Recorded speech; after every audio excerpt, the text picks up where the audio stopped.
Voici ce que dit l'Éternel. Quand tu passeras par les eaux, je serai avec toi, et les fleuves, ils ne te submergeront point. Quand tu marcheras dans le feu, tu ne seras pas brûlé, et la flamme ne t'embrasera pas. Ésaïe 43, 2. Frères, sœurs, entends cette parole comme un murmure venu du trône même de Dieu. L'épreuve qui t'a courbé le dos, les nuits où tes prières semblaient se perdre dans le silence, tout cela appartient désormais au passé. Le Seigneur a vu tes larmes, il a compté tes pas, il a entendu tes soupirs. Aujourd'hui, il te dit, le pire est déjà passé. Maintenant, vient ta récompense. Si tu sens au fond de toi que cette parole est pour toi, écris dans les commentaires. Je reçois cette promesse au nom de Jésus. Dans les prochaines minutes, nous allons plonger ensemble dans les Écritures pour comprendre pourquoi Dieu permet certaines tempêtes, comment savoir quand elles prennent fin, et surtout, comment accueillir la saison de bénédiction qui s'ouvre. Alors, si ton cœur désire grandir dans la foi, abonne-toi à cette chaîne, aime cette vidéo, et reste avec moi jusqu'au bout, car ce que nous allons partager pourrait bien être la clé qui transformera ton présent et marquera ton avenir éternel. Dans toute l'histoire biblique, Dieu a conduit ses enfants à travers des saisons d'épreuves avant de les faire entrer dans un temps de repos et de bénédiction. Job, après avoir tout perdu, pouvait déclarer « Je sais que mon Rédempteur est vivant » Job 19, 25. Et il vit sa situation restaurée au-delà de ce qu'il avait connu. Joseph, vendu par ses frères, emprisonné injustement, finit par entendre le roi d'Égypte dire « Tu seras établi sur ma maison » Genèse 41, 40. Ces récits ne sont pas seulement des souvenirs du passé, mais des modèles spirituels pour nous aujourd'hui. Ils nous montrent que la fin d'une épreuve n'est jamais due au hasard. Elle est fixée par le calendrier divin. Pourtant, beaucoup de croyants peinent à discerner ce moment charnière, restant prisonniers d'une mentalité de lutte, alors que Dieu a déjà ouvert devant eux une porte de paix. Jésus lui-même a dit « Vous aurez des tribulations dans le monde, mais prenez courage, j'ai vaincu le monde. » Jean 16, 33. Ce message est un appel à reconnaître que lorsque Dieu déclare qu'une saison est terminée, il faut poser les armes, relever la tête et marcher dans la promesse qu'il prépare depuis toujours. Nous avons vu que Dieu fixe un temps pour chaque saison. Maintenant, il est temps de plonger dans les révélations bibliques qui te permettront de comprendre comment reconnaître la fin de ton épreuve et accueillir ta récompense. 10 clés du royaume vont éclairer ton chemin et te guider dans cette nouvelle étape de ta marche avec Christ.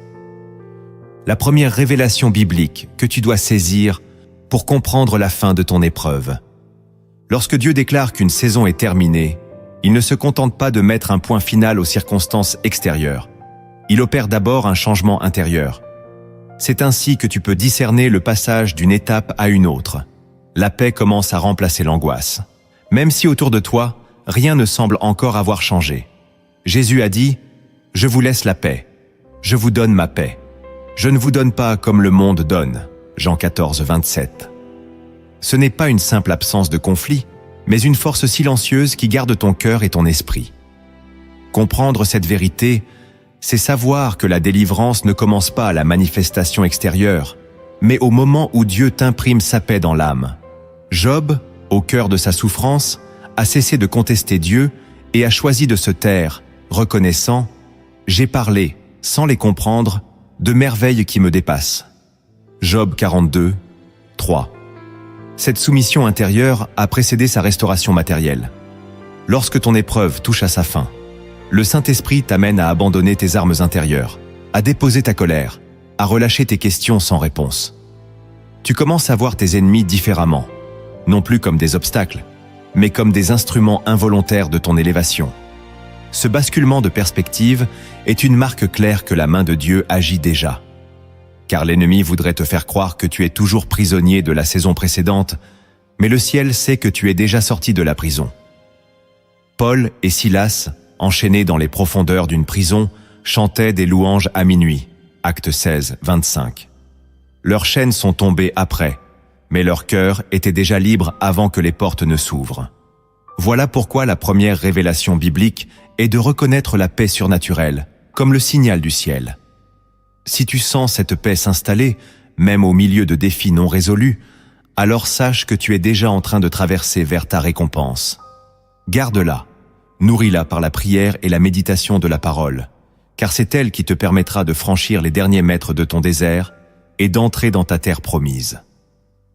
La deuxième révélation biblique que tu dois saisir pour comprendre la fin de ton épreuve. Quand Dieu décide que ton épreuve est terminée, il met en mouvement des signes extérieurs qui confirment ce que ton esprit a déjà perçu. Ces signes ne sont pas forcément spectaculaires, mais ils sont précis, clairs et irréfutables pour celui qui a appris à écouter la voix du Saint-Esprit. Souviens-toi d'Élie au sommet du Carmel. Après des années de sécheresse, il annonce à Achab que la pluie va revenir.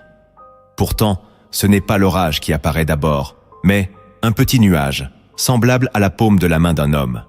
1er Roi 18, 44. Ce nuage, insignifiant pour l'œil charnel, était en réalité le sceau de Dieu annonçant la fin d'une saison de manque. Ainsi, lorsque l'épreuve se termine, Dieu te montre des indices, parfois dans une simple parole reçue en prière, un verset qui revient sans cesse, ou une porte qui s'entr'ouvre alors que tout semblait fermé. Ces signes agissent comme des phares dans la nuit, confirmant que le chemin du retour à la lumière est déjà tracé. Joseph, au matin de sa libération, ne savait pas encore qu'il allait se retrouver devant Pharaon, mais l'appel soudain des gardes l'a fait sortir de sa prison. Genèse 41, 14. Ce fut l'acte visible qui scella la fin de sa détention.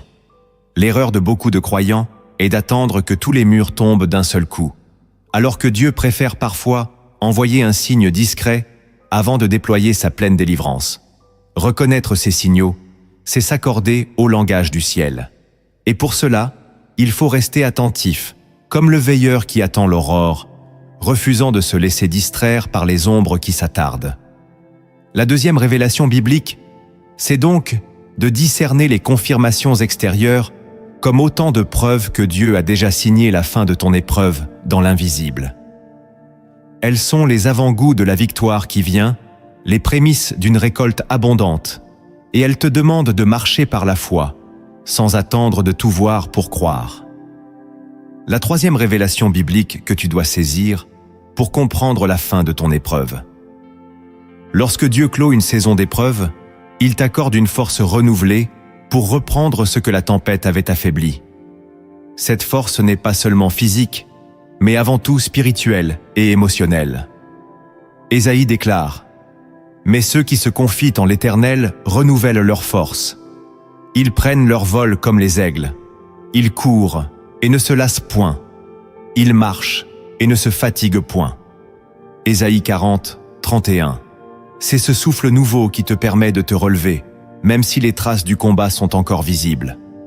Après 40 jours de marche dans le désert, Élie, épuisé, voulait mourir. Mais un ange de l'Éternel vint lui donner du pain et de l'eau, en disant « Lève-toi, mange, car le chemin est trop long pour toi. » 1er Roi 19, 7. Ce repas surnaturel lui donna la force de poursuivre 40 jours encore, jusqu'à l'Horeb. Lorsque Dieu te restaure ainsi, tu ressens un élan que tu ne peux pas expliquer par tes propres ressources. C'est comme si un poids invisible tombait, te laissant respirer à nouveau. Là où tu peinais à prier, les mots reviennent avec ferveur. Là où tu doutais, une confiance profonde prend place. Ce renouveau est le signe que la saison de lassitude a pris fin et que tu entres dans un temps où l'énergie du ciel soutient chacun de tes pas. Beaucoup se trompent en pensant que cette force est le fruit d'un repos terrestre, mais elle vient du repos en Dieu, un repos intérieur qui te libère de la peur et de l'épuisement. La troisième révélation biblique, c'est donc de reconnaître que ce regain de force n'est pas anodin. Il est la marque que le Seigneur t'équipe pour la suite, car la récompense qu'il t'a préparée demandera un cœur prêt, des mains prêtes et un esprit affermi.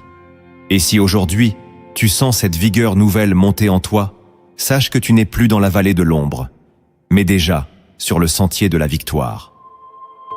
La quatrième révélation biblique que tu dois saisir pour comprendre la fin de ton épreuve.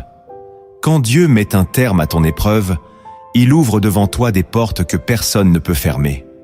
Ce n'est pas simplement une opportunité humaine, mais une intervention divine qui bouleverse l'ordre établi. Jésus dit « Voici, j'ai mis devant toi une porte ouverte que personne ne peut fermer. » Apocalypse 3, 8. Cette porte représente un passage vers une dimension de ta destinée que l'épreuve avait préparée en secret. Regarde Pierre, enfermé dans la prison sous haute garde. L'ange du Seigneur entra, fit tomber ses chaînes et le conduisit jusqu'à une porte de fer qui s'ouvrit d'elle-même. Acte 12, 10. Ce miracle ne fut pas seulement une libération physique, mais le signe que Dieu lui-même avait scellé sa mission pour la suite. Lorsque la saison de ton combat s'achève, tu verras s'ouvrir devant toi des occasions qui semblaient jusque-là inaccessibles. Une réconciliation inattendue, un chemin professionnel improbable, ou une mission spirituelle confirmée par des circonstances alignées. Le danger serait de douter et de reculer, pensant que cette ouverture n'est qu'un mirage. Mais quand Dieu ouvre, il appelle à avancer, même si tout en toi tremble encore des séquelles de la bataille. La 4e révélation biblique, c'est de discerner ces portes comme des invitations célestes à entrer dans ta récompense. Elles demandent foi et obéissance, car elles ne resteront pas ouvertes indéfiniment. Si tu hésites, l'ennemi cherchera à te retenir dans le seuil. Mais si tu franchis avec confiance, tu découvriras que derrière ces portes se trouve la confirmation tangible que le pire est derrière toi et que le temps de récolter est arrivé. La 5e révélation biblique que tu dois saisir pour comprendre la fin de ton épreuve. Lorsque Dieu met fin à ton épreuve, il rétablit ta dignité devant ceux qui t'avaient jugé, humilié ou méprisé. Ce rétablissement n'est pas une revanche charnelle, mais une manifestation de sa justice. Le psaume 23 déclare « Tu dresses devant moi une table, en face de mes adversaires. Tu oins d'huile ma tête, et ma coupe déborde. » Psaume 23, 5. Ce tableau biblique illustre la manière dont Dieu honore ceux qui sont restés fidèles dans la vallée. Joseph, que ses frères avaient rejeté, se retrouva un jour vêtu des habits royaux, gouvernant l'Égypte et offrant le salut même à ceux qui l'avaient trahi. Genèse 45, 4 à 8. Ce type de restauration dépasse l'imagination humaine. Dieu ne se contente pas de te sortir de la fosse. Il t'élève dans un lieu où ton témoignage devient une lumière pour d'autres. La 5e révélation biblique, c'est de comprendre que ta récompense inclut un honneur que nul ne pourra te retirer, car il vient directement du roi des rois. Et souvent, cet honneur arrive lorsque tu es prêt à bénir ceux qui t'ont blessé. Si tu as déjà expérimenté cette paix profonde qui te permet de bénir tes ennemis, écris dans les commentaires « Mon Dieu restaure ma dignité ». Car cette attitude est la preuve que tu es prêt pour la table que l'Éternel a dressée pour toi, au vu et au su de tous. La 6e révélation biblique que tu dois saisir pour comprendre la fin de ton épreuve. Quand Dieu décide que ton épreuve prend fin, il te donne une clarté nouvelle sur ton chemin. Cette clarté n'est pas seulement une compréhension intellectuelle, mais une lumière intérieure qui dissipe la confusion et oriente tes pas. Ta parole est une lampe à mes pieds et une lumière sur mon sentier. Psaume 119, 105. Dans les saisons de combat, il arrive que la direction semble floue, que chaque choix soit empreint d'incertitude. Mais lorsque la saison bascule vers la victoire, le Saint-Esprit illumine des étapes précises, comme si un voile se levait. Moïse, au bord de la mer Rouge, entendit Dieu lui dire « Parle aux enfants d'Israël et qu'ils marchent » Exode 14, 15. Ce simple ordre était la clé qui allait transformer la panique en miracle. Lorsque la fin de l'épreuve arrive, Dieu place devant toi des instructions précises et t'accorde la foi pour les exécuter. Cette guidance te permet d'éviter les détours inutiles et de saisir rapidement les opportunités qu'il a préparées. La 6e révélation biblique, c'est donc de reconnaître que cette lumière soudaine sur ta route est le signe que le Seigneur a déjà tracé ton itinéraire vers la bénédiction. Elle te pousse à marcher avec assurance, non plus dans la crainte, mais dans la certitude que celui qui t'appelle connaît chaque tournant à venir. La 7e révélation biblique que tu dois saisir pour comprendre la fin de ton épreuve. Lorsque Dieu ferme la page d'une épreuve, il renouvelle aussi tes relations. Certaines personnes disparaissent, non par hasard, mais parce que leur rôle dans ton histoire est achevé. D'autres entrent dans ta vie, envoyés par Dieu pour t'accompagner dans la nouvelle saison. Dans le livre de Ruth, Naomi et Ruth quittent Moab après une période de deuil et de famine. À Bethléem, Dieu place sur leur chemin Boaz, un homme qui deviendra l'instrument de leur restauration et de leur bénédiction. Ruth, chapitre 2. Ainsi, la fin d'une épreuve s'accompagne souvent d'un réalignement divin dans tes connexions humaines. Le danger est de s'accrocher à des liens que Dieu veut clore, ou de repousser ceux qu'il envoie pour ton avancement. Les nouvelles relations dans cette étape ne sont pas uniquement pour ton confort émotionnel, mais pour le déploiement de ta mission. Elles portent en elles des clés, des conseils, des ressources ou des prières qui ouvrent des portes que tu ne pourrais franchir seul. La 7e révélation biblique, c'est donc de discerner les liens qui se dissolvent sans amertume et d'accueillir avec gratitude ce que Dieu place sur ton chemin. Car chaque personne envoyée par le ciel à cette étape est une confirmation que tu entres dans la pleine manifestation de ta récompense. La 8e révélation biblique que tu dois saisir pour comprendre la fin de ton épreuve. Quand Dieu clôture une épreuve, il imprime dans ton cœur une gratitude nouvelle qui transforme ta manière de vivre. Cette gratitude ne dépend plus seulement de ce que tu vois, mais elle jaillit de la reconnaissance profonde pour ce que Dieu a fait dans l'invisible. L'apôtre Paul écrit « Rendez grâce en toutes choses, car c'est à votre égard la volonté de Dieu en Jésus-Christ. » 1 Thessaloniciens 5, 18. Cette attitude, tu ne pouvais pas toujours l'avoir en pleine tempête, car la douleur prenait souvent le dessus. Mais lorsque la saison de lutte s'achève, le Saint-Esprit te fait voir chaque détail différemment. La main qui t'a soutenu, la parole qui t'a relevé, la prière qui t'a fortifié. Regarde les 10 lépreux guéris par Jésus. Un seul est revenu pour rendre gloire à Dieu. Et Jésus lui dit « Ta foi t'a sauvé ». Luc 17, 19. La gratitude sincère attire la plénitude de la bénédiction, car elle honore celui qui t'a délivré. La 8e révélation biblique, c'est de comprendre que cette reconnaissance renouvelée n'est pas un simple sentiment, mais une arme spirituelle qui scelle la victoire. En cultivant un cœur reconnaissant, tu fermes la porte à la plainte et ouvres grand celle de l'abondance que Dieu veut déverser sur toi. La 9e révélation biblique que tu dois saisir pour comprendre la fin de ton épreuve. Lorsque Dieu met un terme à ton épreuve, il restaure ta capacité à rêver et à planifier l'avenir sans crainte. Pendant les saisons de combat, ton esprit se concentre sur la survie. Chaque jour semble un défi, et penser au lendemain te pèse. Mais quand le Seigneur déclare la fin de la tempête, il souffle à nouveau sur tes visions, réveillant les projets que tu avais laissés mourir. C'est ce qu'il fit pour Néhémie. Après des années à vivre dans la honte de la ruine de Jérusalem, Dieu lui donna la faveur du roi pour rebâtir les murailles. Néhémie 2, 8. Ce n'était pas seulement une mission, c'était la restauration d'un rêve collectif et d'une dignité perdue. La fin d'une épreuve n'est pas seulement un soulagement, c'est un point de départ pour de nouvelles conquêtes. Le danger est de rester figé dans la peur que tout recommence, ce qui t'empêcherait d'entrer pleinement dans la saison de bénédiction. La 9e révélation biblique, c'est donc de comprendre que Dieu ne te sort pas d'une vallée pour que tu t'installes sur le seuil, mais pour que tu avances avec foi vers ce qu'il a placé dans ton cœur. Rêver à nouveau, c'est honorer celui qui t'a libéré. La 10e révélation biblique que tu dois saisir pour comprendre la fin de ton épreuve. Quand Dieu clôt une saison d'épreuve, il marque ton cœur d'un témoignage indélébile destiné à fortifier les autres.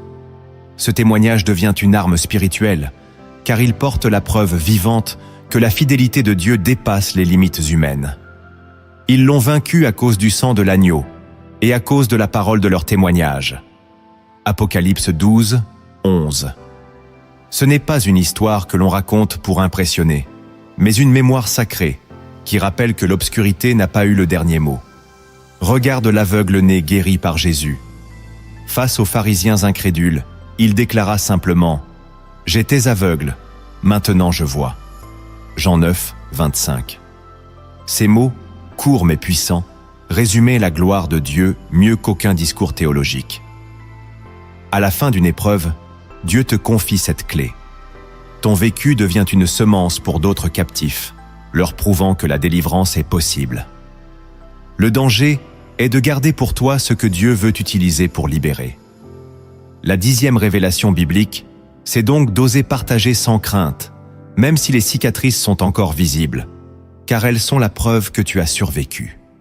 Et chaque fois que tu racontes ce que le Seigneur a fait, tu proclames à nouveau « Le pire est derrière moi, et sa récompense est devant moi ». Nous avons exploré les révélations bibliques qui annoncent la fin d'une épreuve. Il est maintenant temps d'aller plus loin et de découvrir 10 vérités cachées dans les Écritures, des réalités souvent ignorées, mais capables de transformer ta perspective. Ces vérités vont t'armer spirituellement pour accueillir pleinement la saison de récompense que Dieu a préparée pour toi. La première vérité cachée que tu dois connaître pour accueillir la fin de ton épreuve. Lorsque Dieu déclare qu'une saison de souffrance est terminée, il ne se contente pas de t'emmener hors du lieu de douleur, il change aussi l'autorité spirituelle que tu portes. Cette transformation est invisible aux yeux du monde, mais redoutée par le royaume des ténèbres. Dans Luc 10, 19, Jésus dit « Voici, je vous ai donné le pouvoir de marcher sur les serpents et les scorpions, et sur toute la puissance de l'ennemi, et rien ne pourra vous nuire. » Ce verset ne parle pas seulement de protection, mais d'un transfert d'autorité accordé à ceux qui ont persévéré dans l'épreuve. Regarde Joseph. Lorsqu'il sort de prison, il n'est pas simplement libéré. Il est élevé au rang de gouverneur d'Égypte. Genèse 41, 41. Ce changement de statut est un saut spirituel. Tu ne combats plus avec la même fragilité qu'avant, car l'épreuve a affermi ton caractère et aiguisé ton discernement. Le diable craint un croyant qui a souffert, mais qui n'a pas renié sa foi, car cette endurance produit une onction qui repousse les attaques futures. La première vérité cachée, c'est que ta délivrance ne se limite pas à un soulagement. Elle inaugure une ère où tu portes une autorité spirituelle accrue. Ce n'est pas un titre humain, mais une réalité céleste qui influence ton entourage et change l'atmosphère là où tu poses le pied. La deuxième vérité, cachée que tu dois connaître pour accueillir la fin de ton épreuve. Quand Dieu met fin à une saison de souffrance, il restaure non seulement ce que tu as perdu, mais il y ajoute une mesure surabondante. Ce principe est visible tout au long des Écritures. Job, après avoir tout vu disparaître, reçut le double de tout ce qu'il avait possédé. Job 42, 10. Cette surabondance n'est pas un luxe terrestre, mais un signe de la générosité divine et de sa justice. Jésus lui-même a affirmé « Donnez, et il vous sera donné. On versera dans votre sein une bonne mesure, serrée, secouée et qui déborde. » Luc 6, 38. Lorsque l'épreuve prend fin, Dieu ne se contente pas de te ramener à ton point de départ. Il te conduit dans un lieu d'abondance pour que sa gloire soit visible. C'est aussi un acte prophétique. Ce surplus est destiné à te rendre capable de bénir d'autres vies, non à satisfaire seulement tes besoins personnels. La deuxième vérité cachée, c'est que la sortie de l'épreuve est souvent marquée par un déversement qui dépasse ta prière initiale. Le danger est de penser que cette bénédiction n'est qu'une simple compensation, alors qu'en réalité, elle est un investissement divin pour ta mission future. Celui qui reçoit en abondance doit aussi devenir un canal d'abondance. La troisième vérité cachée que tu dois connaître pour accueillir la fin de ton épreuve. Quand Dieu déclare la fin d'une épreuve, il change ton langage spirituel. Les paroles que tu prononces cessent d'être marquées par la plainte ou la peur et deviennent des déclarations de foi et de victoire. Proverbe 18, 21 nous rappelle « La mort et la vie sont au pouvoir de la langue. Quiconque l'aime en mangera les fruits. » Ce changement est l'un des signes les plus puissants de la transition. car il manifeste que ton cœur n'est plus esclave des émotions de la saison passée. Regarde Anne, la mère de Samuel. Elle pleurait amèrement au temple, incapable de prononcer des mots sans douleur. 1 Samuel 1, 10. Mais après avoir reçu l'assurance de l'exaucement, son visage ne fut plus le même, et sa prière changea en louange. Ainsi, à la fin d'une épreuve, Dieu transforme ton langage en un outil prophétique. Tes paroles commencent à ouvrir des portes, à libérer des bénédictions et à proclamer des promesses avant même qu'elles ne se matérialisent. La troisième vérité cachée, c'est que ta langue devient l'instrument par lequel tu scelles ta victoire et empêche l'ennemi de te replonger dans la défaite. Celui qui apprend à parler comme un vainqueur marche déjà dans sa récompense. La quatrième vérité cachée que tu dois connaître pour accueillir la fin de ton épreuve. Lorsque Dieu met un terme à une saison difficile, il t'accorde une vision élargie qui dépasse tes besoins personnels. Dans l'épreuve, ton regard est souvent concentré sur ta survie. Mais à sa sortie, le Seigneur t'élève pour voir plus loin et comprendre comment ta délivrance peut bénir d'autres vies. C'est ce qui arriva à Pierre après sa restauration. Jésus lui dit « Paie mes brebis ». Jean 21, 17. Ce mandat ne se limitait pas à son propre relèvement. Il ouvrait une mission pour nourrir et fortifier l'Église entière. De même, à la fin d'une épreuve, Dieu te révèle que ce que tu as traversé n'était pas uniquement pour toi, mais pour préparer ton cœur à devenir un canal de réconfort, d'encouragement et de direction pour d'autres. Cette vision élargie agit comme un antidote contre l'égoïsme et t'empêche de refermer la bénédiction sur toi seul. La quatrième vérité cachée, c'est que Dieu te fait passer d'une perspective limitée à une perspective royale. Tu commences à voir ton rôle dans son plan global.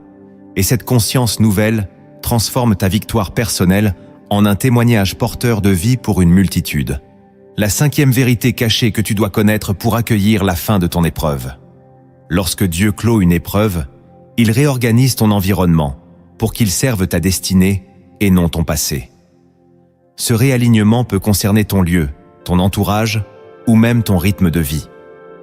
Abraham dut quitter Ur pour marcher vers une terre que Dieu lui montrerait. Genèse 12, 1. Ce déplacement n'était pas seulement géographique, mais spirituel. Dieu l'extrayait d'un cadre qui ne pouvait plus contenir la bénédiction à venir.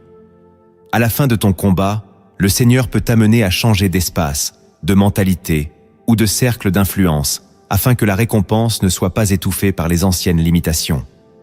Cette réorganisation n'est jamais arbitraire, elle est stratégique. Elle prépare le terrain pour que la semence de ta nouvelle saison porte du fruit en abondance. Et c'est là que ton témoignage prend toute sa force. Il devient un phare pour ceux qui se demandent s'il est possible de voir un jour la fin de leur désert. Si ce message parle à ton cœur, je t'invite à le partager autour de toi. Car ce que Dieu fait dans ta vie aujourd'hui peut devenir la confirmation et l'espérance dont quelqu'un a besoin pour croire que son épreuve aussi a une date de fin fixée par le ciel. La sixième vérité cachée que tu dois connaître pour accueillir la fin de ton épreuve. Quand Dieu décide que ton épreuve est terminée, il replace dans ton cœur une joie qui ne dépend pas des circonstances.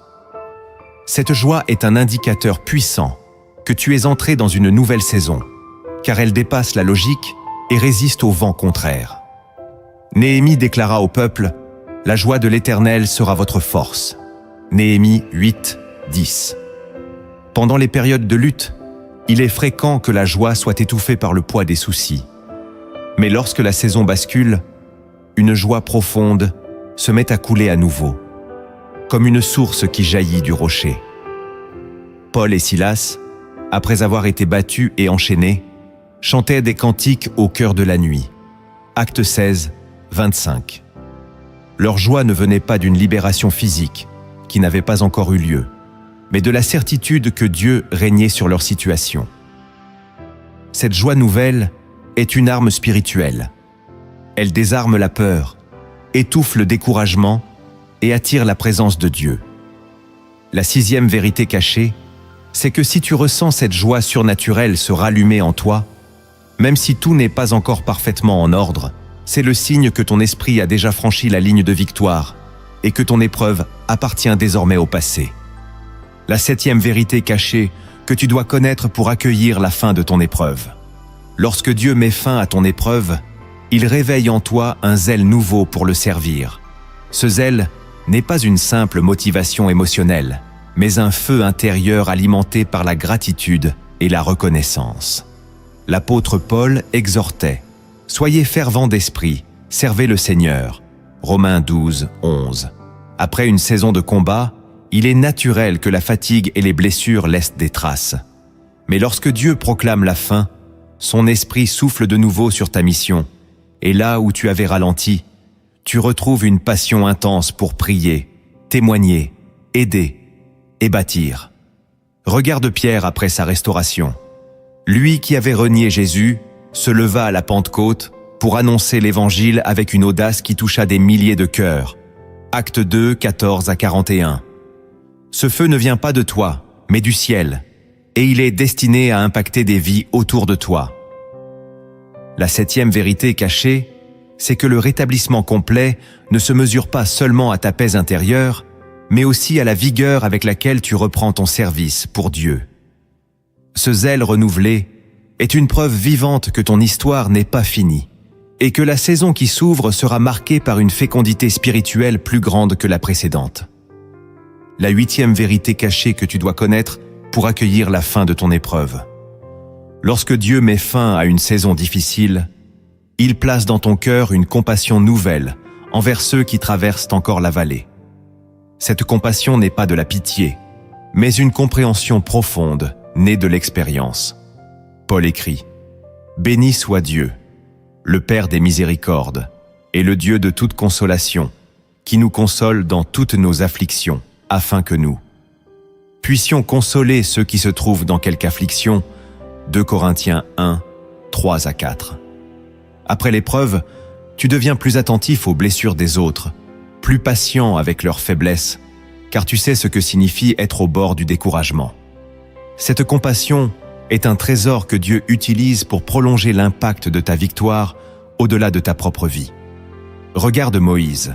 Ayant fui l'Égypte et connu l'errance, il était préparé pour conduire un peuple en détresse.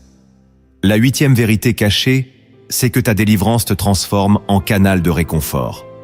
Elle t'équipe pour devenir un signe vivant que Dieu est fidèle, et que si tu es sorti de la nuit, d'autres aussi peuvent voir l'aube. Cette compassion devient alors un ministère silencieux mais puissant, qui parle plus fort que des mots. La 9e vérité cachée que tu dois connaître pour accueillir la fin de ton épreuve. Quand Dieu annonce la fin d'une épreuve, il te donne la capacité de voir rétrospectivement le but de chaque douleur. Ce discernement transforme ton passé en une école et non en une prison. Joseph pouvait dire à ses frères « Vous aviez médité de me faire du mal. Dieu l'a changé en bien pour accomplir ce qui arrive aujourd'hui. » Genèse 50, 20. Dans la tempête, il est difficile de comprendre pourquoi certaines pertes ou trahisons surviennent, mais une fois la saison close, le Saint-Esprit éclaire les étapes cachées qui ont forgé ton caractère, affermi ta foi et préparé ta mission. Ce regard nouveau te libère de l'amertume, car tu reconnais que même les moments les plus sombres ont été utilisés par Dieu pour te conduire vers sa promesse. La 9e vérité cachée, c'est que la compréhension que tu reçois à la fin de l'épreuve devient une arme contre le découragement futur. Elle te permet de dire avec assurance « Si Dieu m'a porté à travers cela, il me portera encore. » Et plus encore, elle t'équipe pour encourager ceux qui ne voient pas encore le sens de leur combat, leur assurant que Dieu écrit toujours avec une encre invisible avant que les mots ne se révèlent.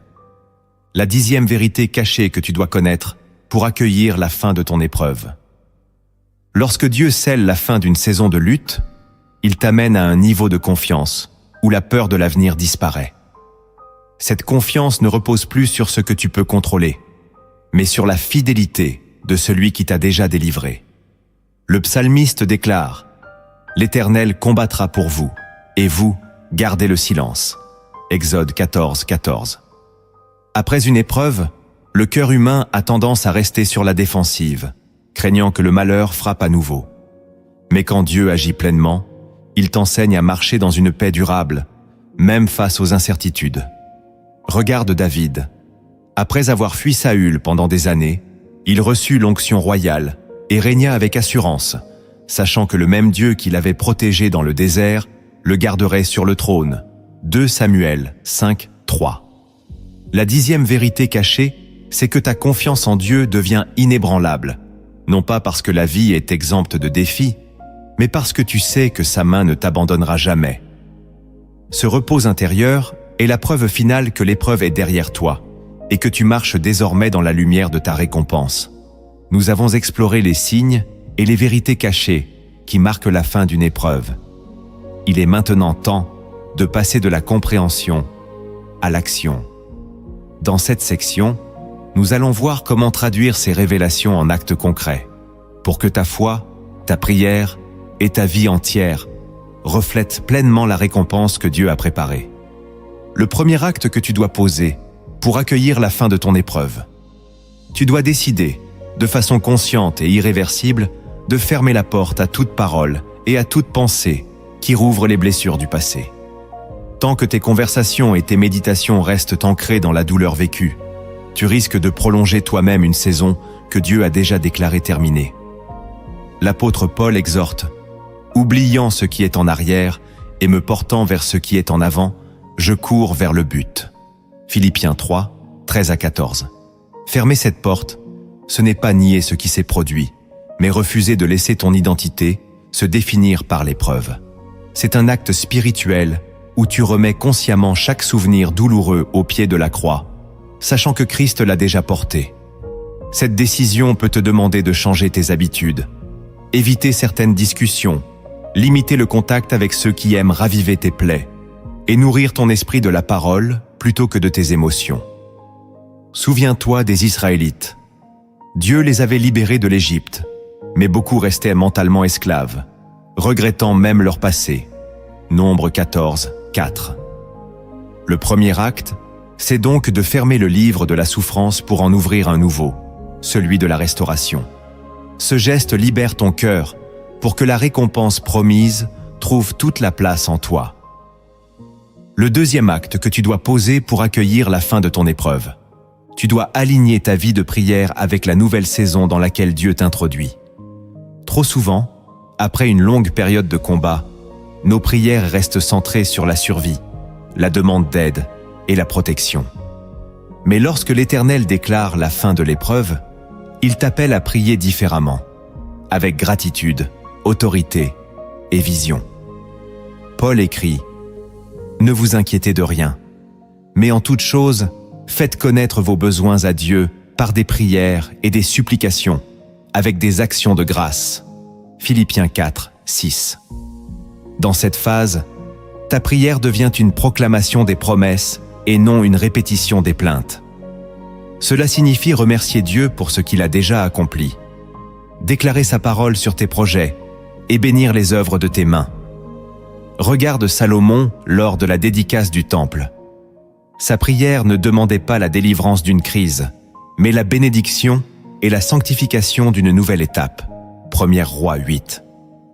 Alignement dans la prière, c'est accepter que tu n'es plus dans un champ de bataille permanent, mais sur un terrain de construction. Ce changement attire la faveur divine et prépare ton cœur à recevoir non seulement la récompense promise, mais aussi la sagesse pour l'administrer. Le troisième acte que tu dois poser pour accueillir la fin de ton épreuve. Tu dois réorganiser tes priorités afin qu'elles reflètent l'ordre du royaume et non celui imposé par la peur ou l'urgence. Pendant l'épreuve, beaucoup d'énergie est absorbée par la gestion du quotidien et la survie immédiate. Mais lorsque Dieu t'amène dans une saison de récompense, il t'invite à placer sa volonté au sommet de ta liste. Jésus dit « Cherchez premièrement le royaume et la justice de Dieu, et toutes ces choses vous seront données par-dessus. » Matthieu 6, 33. Réorganiser tes priorités signifie réévaluer ton emploi du temps, tes engagements et même tes objectifs à long terme, en te demandant « Est-ce que cela sert la mission que Dieu me confie ?» Cela peut t'amener à abandonner certaines activités, à déléguer ou à investir plus de temps dans la prière, l'étude de la parole et le service. Ne pas faire cet ajustement reviendrait à mettre du vin nouveau dans de vieilles outres. Marc 2, 22. Le troisième acte, c'est donc d'ancrer ta nouvelle saison dans un style de vie qui honore Dieu avant tout. En plaçant l'ordre divin en premier, tu assures que la récompense reçue ne soit pas gaspillée, mais multipliée pour sa gloire et pour l'accomplissement de ton appel. Le quatrième acte que tu dois poser pour accueillir la fin de ton épreuve. Tu dois semer volontairement dans la vie des autres, même si tu viens à peine de sortir de ta propre saison difficile. Cette semence peut être matérielle, spirituelle ou émotionnelle, mais elle doit être donnée avec un cœur libre et généreux. Proverbe 11, 25 déclare « L'âme bienfaisante sera rassasiée, et celui qui arrose sera lui-même arrosé. » Semer à ce moment-là est un acte prophétique qui annonce que tu n'es plus dans une mentalité de manque, mais dans une position d'abondance en Christ. Regarde la veuve de Sarepta. Au milieu de la famine, elle a donné son dernier repas à Élie, et Dieu a fait que sa cruche d'huile et sa jarre de farine ne manquent plus. 1 Roi 17, 13 à 16. Ce geste prouve à Dieu que tu crois à sa provision et que tu refuses de laisser la peur gouverner tes choix. Le quatrième acte, c'est donc de devenir une source dès le début de ta nouvelle saison. Car lorsque tu donnes à partir de ton relèvement, tu déclenches une dynamique spirituelle où Dieu se plaît à te confier encore plus, sachant que tu es un canal fidèle pour répandre sa bénédiction autour de toi. Le cinquième acte que tu dois poser pour accueillir la fin de ton épreuve. Tu dois proclamer publiquement la fidélité de Dieu, non pas comme un simple témoignage personnel, mais comme une déclaration prophétique destinée à fortifier la foi d'autrui. Témoigner, c'est libérer dans l'atmosphère une parole qui attire la même grâce sur d'autres vies. Psaume 107, 2, « Que les rachetés de l'Éternel le disent, ceux qu'il a délivrés de la main de l'ennemi. » Dans la vallée, tu as prié en silence, mais à la sortie, ta bouche devient un instrument de louange et de victoire. Regarde l'homme délivré de la Légion. Jésus lui dit de retourner chez lui et de raconter tout ce que le Seigneur t'a fait. Luc 8, 39. Ce témoignage, partagé au moment où la saison change, devient un catalyseur de foi pour ton entourage. Il te permet aussi de sceller dans le monde spirituel que tu ne reviendras plus à l'état antérieur. Si tu sais que Dieu t'a porté dans des moments où tout semblait perdu, écris dans les commentaires « Ma victoire est un témoignage vivant », car proclamer, c'est rendre gloire à Dieu, mais aussi prouver à l'ennemi que tu n'as plus peur de ton passé et que tu marches désormais dans la lumière de ta récompense. Le sixième acte que tu dois poser pour accueillir la fin de ton épreuve. Tu dois protéger ton cœur contre le retour subtil des vieilles habitudes qui t'avaient affaibli dans la saison précédente. Une nouvelle étape nécessite une vigilance accrue, car l'ennemi tente souvent de réintroduire, sous une forme différente, les mêmes pièges qui avaient ralenti ta marche. Jésus avertit « Veillez et priez, afin que vous ne tombiez pas dans la tentation. » Matthieu 26, 41. Après la délivrance, il est facile de relâcher la tension, pensant que la victoire est acquise une fois pour toutes. Mais la sagesse biblique nous montre que conserver une bénédiction demande autant, voire plus, de discipline que pour l'obtenir. Israël, après avoir franchi le Jourdain, devait encore protéger et cultiver la terre promise pour ne pas la perdre. Ce sixième acte implique donc de poser des limites saines, de maintenir une vie de prière constante et de rester ancré dans la parole, même lorsque tout va bien. La vigilance n'est pas un signe de peur, mais une preuve de maturité spirituelle. Elle garantit que la récompense que Dieu t'a confiée ne soit pas dilapidée et que tu marches dans une stabilité durable, loin des cycles d'échecs qui appartiennent désormais à ton passé. Le septième acte que tu dois poser pour accueillir la fin de ton épreuve. Tu dois apprendre à marcher chaque jour dans la voie du Saint-Esprit, même lorsque tout semble déjà acquis. La vraie récompense ne réside pas seulement dans ce que Dieu te donne, mais dans la relation intime qui se renforce avec lui après la délivrance. « Mes brebis entendent ma voix, je les connais, et elles me suivent. » Jean 10, 27. Ce suivi quotidien préserve ton cœur de l'orgueil, du relâchement et de l'oubli. C'est ce que beaucoup négligent. La bénédiction peut devenir un piège si elle te détourne de celui qui te l'a donné. Pour illustrer ce dernier acte, laisse-moi te raconter une parabole inspirée des cieux qui renferme un enseignement profond pour ta marche avec Jésus. Le jardinier et le roi.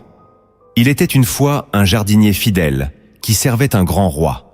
Pendant des années, il avait travaillé dans les champs les plus durs du royaume, exposé au soleil brûlant, aux tempêtes violentes et au sol pauvre. Ses mains étaient calleuses, son dos voûté, mais son cœur restait loyal. Chaque jour, malgré la fatigue, il semait, arrosait et entretenait des plantes qui ne semblaient jamais donner de fruits. Un jour, le roi vint à lui et dit « Tes jours de labeur dans ce champ aride sont terminés. Suis-moi. » Le jardinier, surpris, obéit. Le roi le conduisit au cœur de ses jardins privés, là où la terre était noire et riche, les fleurs éclatantes et les arbres chargés de fruits. « Désormais, tu travailleras ici, dans mon verger royal, et tout ce que tu cultiveras sera pour toi et pour ceux que tu choisiras de nourrir. » Au début, le jardinier savourait chaque instant. Les outils étaient neufs, l'eau claire coulait en abondance, et les fruits poussaient rapidement. Mais, au fil du temps, il commença à penser qu'il connaissait déjà chaque recoin du jardin. Il cessa d'écouter les instructions quotidiennes que le roi lui envoyait par ses messagers. Il planta où il voulait, tailla quand bon lui semblait, et négligea certaines parties du verger. Les premiers signes furent subtils, quelques branches sèches, un sol qui perdait de sa fertilité.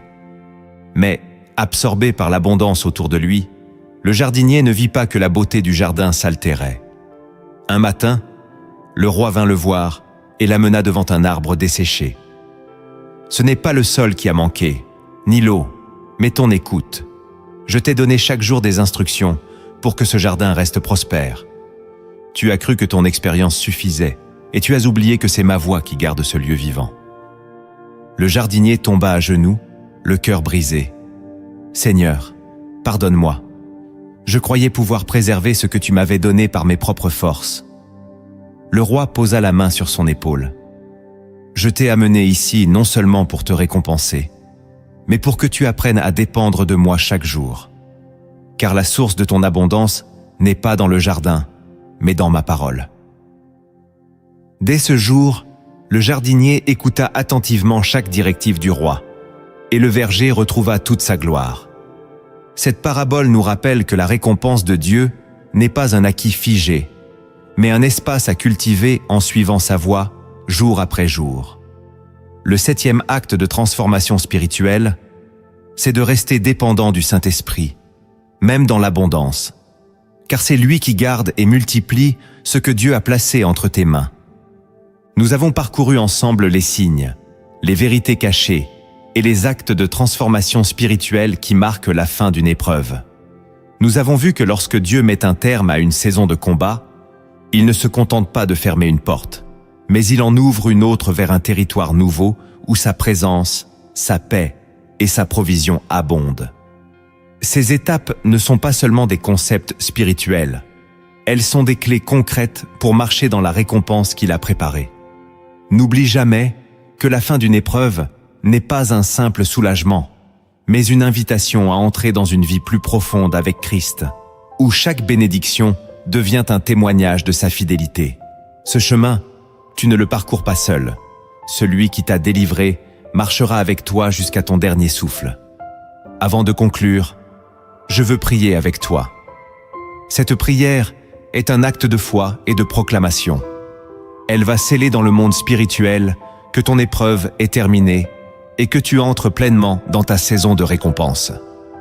Ouvre ton cœur et reçois chaque parole. Père éternel, Dieu tout-puissant, Créateur du ciel et de la terre, je viens devant toi aujourd'hui avec un cœur rempli de reconnaissance. Je t'élève ma voix pour proclamer que tu es fidèle en toutes choses, que tes promesses ne faillissent jamais et que ton amour ne connaît pas de fin.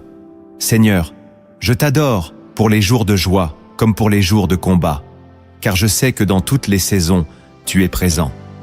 Aujourd'hui, je t'apporte mon témoignage, non pas comme une simple histoire, mais comme une offrande vivante. Tu m'as porté dans mes moments les plus sombres, quand mes forces étaient épuisées et que mes larmes semblaient être mon seul langage. Tu m'as soutenu quand tout autour de moi criait que c'était fini. Mais toi, tu as déclaré que mon histoire ne se terminerait pas dans la défaite. Seigneur, je reconnais que cette épreuve par laquelle je suis passé n'a pas été vaine. Elle a façonné mon cœur, affermi ma foi et affûté mon discernement. Elle m'a appris que ma force ne vient pas de mes capacités, mais de ta puissance. Elle m'a enseigné que ton silence n'est jamais ton absence, et que même dans la nuit la plus profonde, ton plan continue de s'accomplir. Je t'élève maintenant une louange nouvelle. Merci pour la paix qui s'est installée dans mon cœur avant même que mes circonstances ne changent. Merci pour les signes visibles que tu as envoyés, ces petites confirmations qui m'ont rappelé que le ciel travaillait en ma faveur. Merci pour la force renouvelée qui m'a permis de me relever quand je pensais ne plus pouvoir avancer. Seigneur, je t'honore pour les portes que tu as ouvertes, pour la dignité que tu as restaurée et pour la lumière que tu as faite briller sur mon chemin. Merci pour les relations que tu as coupées, car elles m'auraient freiné, et pour celles que tu as placées dans ma vie, car elles portent en elles ton parfum et ton appel. Merci pour la joie nouvelle, le zèle retrouvé et la compassion que tu as gravée dans mon être. Aujourd'hui, je scelle cette nouvelle saison dans le nom puissant de Jésus-Christ. Je ferme toutes les portes qui donnaient accès à mon passé et je refuse de m'y attarder. Je proclame que ma vie est alignée sur ton calendrier divin et que je marche désormais selon tes instructions. Je choisis de bâtir ma maison spirituelle sur le roc de ta parole, afin qu'aucune tempête future ne m'ébranle. Seigneur, je t'offre aussi ma bouche comme un instrument de proclamation. Fais que mes paroles soient remplies de foi, qu'elles bâtissent et qu'elles témoignent de ta gloire. Garde mon cœur de l'orgueil et de l'oubli. Donne-moi la vigilance nécessaire pour préserver ce que tu m'as confié et la générosité pour semer dans la vie des autres. Je prie pour que ma vie devienne un signe vivant de ta fidélité, que ceux qui me voient comprennent que si tu as mis fin à mon épreuve, tu peux aussi mettre fin à la leur. Utilise mon histoire comme un phare qui guide d'autres âmes vers le rivage de ton salut. Père, je t'invite à régner sur chaque domaine de mon existence. Mes pensées, mes paroles, mes actions, mes projets. Que tout ce que je fais reflète ton royaume. Je t'offre mes mains pour servir, mes yeux pour voir les besoins, mes oreilles pour entendre ta voix et mes pieds pour marcher là où tu m'envoies. Saint-Esprit, reste mon guide chaque jour. Que je ne me repose jamais sur mes acquis, mais que je dépende toujours de toi. Garde-moi dans la simplicité d'un cœur qui écoute et obéit. Et quand viendront de nouvelles épreuves, donne-moi de me souvenir que tu es le même hier, aujourd'hui et éternellement. Seigneur Jésus, toi qui es le commencement et la fin, scelle aujourd'hui cette victoire par ton sang précieux. Que mon esprit, mon âme et mon corps soient gardés irréprochables jusqu'à ton retour. Et que ma bouche ne cesse jamais de dire « L'Éternel a été bon pour moi » et sa bonté durera à toujours. Je t'élève cette prière avec foi, sachant qu'au moment même où je parle, tu es en train de confirmer dans les cieux ce que je proclame sur la terre. Je reçois ma saison de récompense et je marche dedans dès aujourd'hui, au nom puissant de Jésus-Christ. Amen.